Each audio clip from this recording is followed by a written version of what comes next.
are we going to correct it going forward?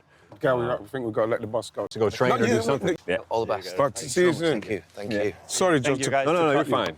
He has a job to do. Where was he there? Sorry. Did I interrupt? Does it matter? You're someone who's won in most of your organisations. The Rams, the Avalanche, the Nuggets, the Women's Champions League, now the Premier League. But the feeling was here, the suggestion towards your family was, as long as Arsenal get Champions League and they're bringing the money in, they're okay. What do you say to that? I mean, because that's been levelled at you now for a number of years. Obviously, it's changed right now because you've won. Yeah, there's different phases of our involvement in the club, and I would say a lot of the conversation that you're referencing was it was a prolonged transition phase to 100% ownership of our family.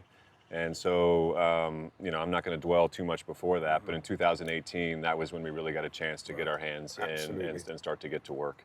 And that corresponded with a massive amount of transition at the club where you were moving on from an absolute legendary person and manager from Arsene, moving to a different phase of operation, even with a sporting director. We were trying to implement what we refer to as a North American model.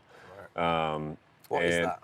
And that's be more of a head coach, what we refer to in the United States as a general manager or sporting director, whereas underneath the structure of Arsene, everything kind of funneled up to him in a different way. And the business and the club had just gotten so massive over the years that you had to do a little bit of restructuring around those types of roles because the role had gotten to be way too big.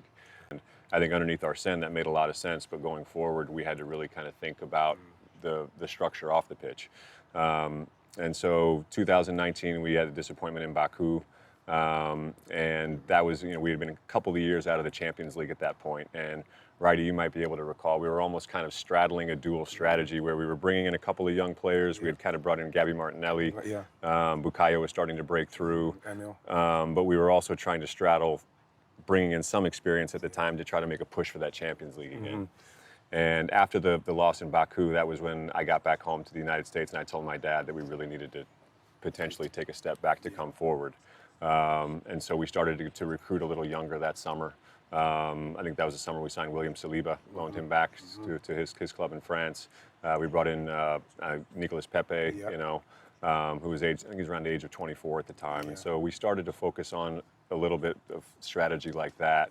But once Mikel got on board and we started to really reinvent the culture, that was when we really got into the youth movement and that side of things. I was going to ask you just quickly, just because on the manager, because you've got a history of backing young managers and staying with them. Where's that come from?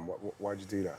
I'm not saying it's a bad thing, obviously. No, I think that in different ways we have different strategies with our different sports organizations.